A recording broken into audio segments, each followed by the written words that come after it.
Благодарам. Почитувана македонска јавност, почитувани медиуми и колеги. Да бидам најискрена, деновиве, додека се подготвувам за дискусии по однос на точкиве на дневниве редови, веќе не се чувствувам како пратеник чија задача е да носи закони за доброто на граѓаните или да ги подобрува веќе постојните закони, туку се чувствувам како член на некој голем сектор за човечки ресурси, чија задача е од фотоалбумот на Социјалдемократскиот сојуз и ДУИ да ги избере личностите кои направиле најголема штета за државата и граѓаните, бидејќи токму тие личности ќе бидат ставени на списокот за избор на членови на најплатените комисии. И така, подготвувајќи се за денешнава дискусија, отварам материјали и гледам документ од 90 страни.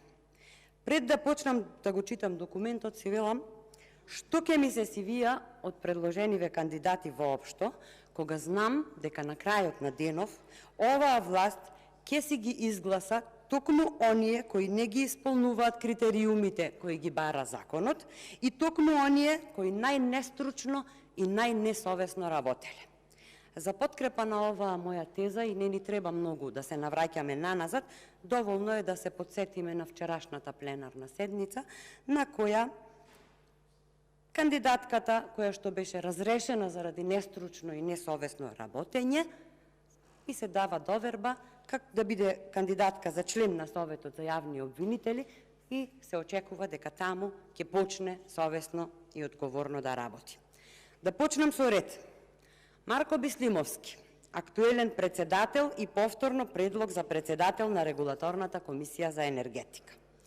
Ова, почитувана македонска јавност, е истиот човек чија партиска заслуга го вивна на оваа висока позиција, иако законот за енергетика е јасен и недвосмислен и вели дека функцијата председател е независна и не спојува со друга функција.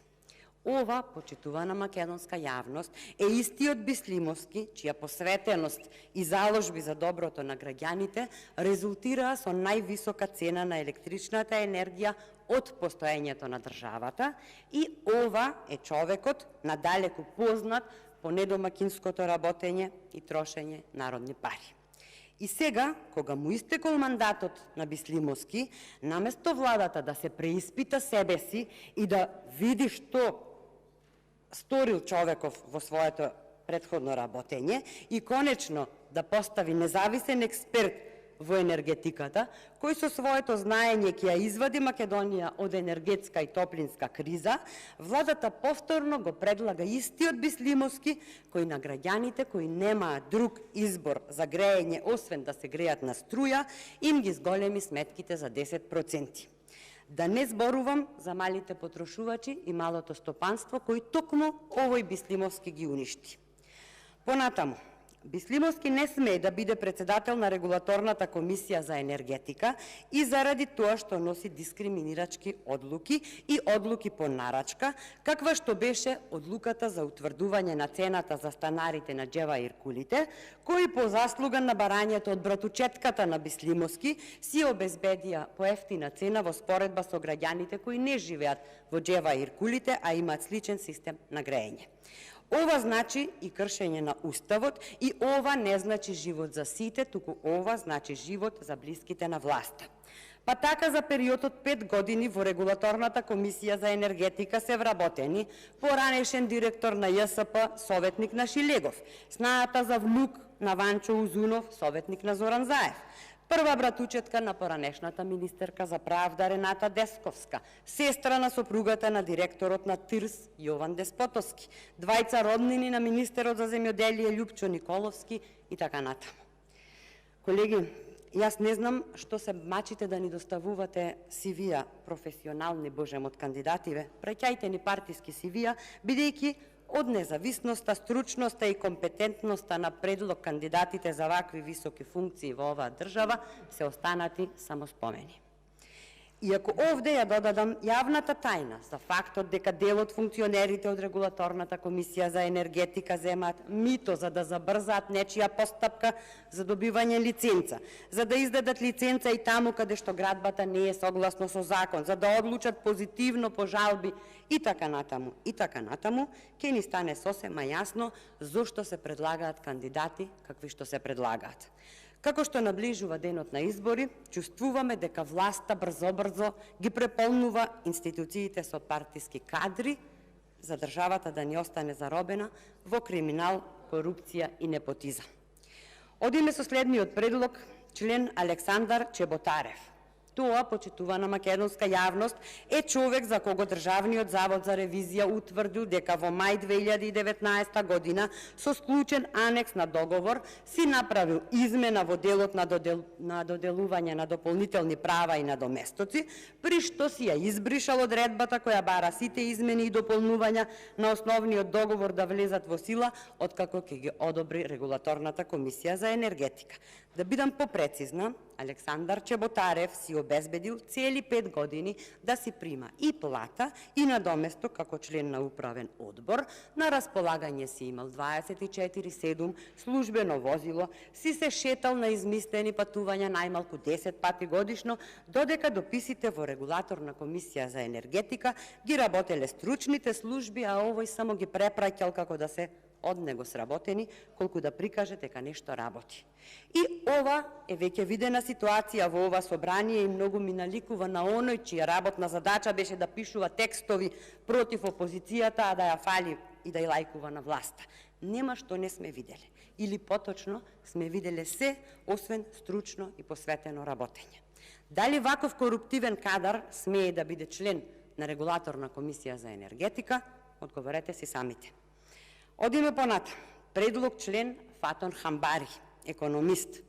Ама Законот за енергетика со член 17 став 2 јасно наведува дека во составот на комисијата, на Регулаторната комисија за енергетика, мора да има само еден економист.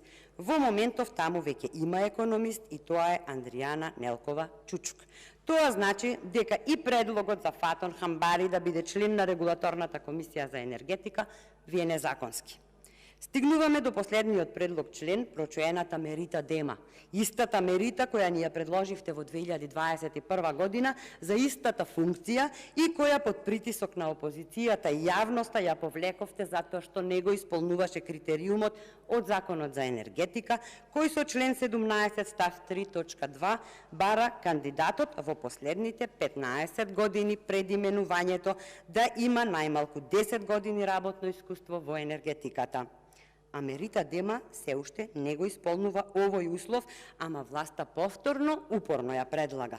Како да нема други кадри, како тоа место да е предодредено однапред, загарантирано само и само за Мерита Дема и за никој друг.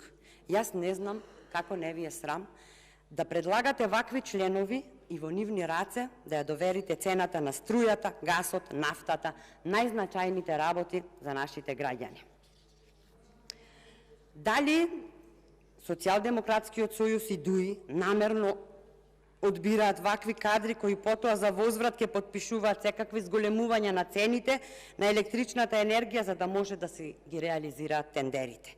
Еве, и да ја почекаме Мерита уште 5 години додека да одработи 15 години, не е проблем. Ама сега ниту смее, ниту може да биде предлог за член на Регулаторната комисија за енергетика, затоа што тоа е спротивно на законот. Ама кој во оваа држава гледа закони? Кој во оваа власт гледа закони? На власта и владеачкото мнозинство најважно нешто им е да постават своји партиски кадри на вака високи функции, затоа што се свесни дека им се ближи крајот на владењето. Затоа си обезбедуваат подкрепа во сите институции, ама сите не водат во пропаст.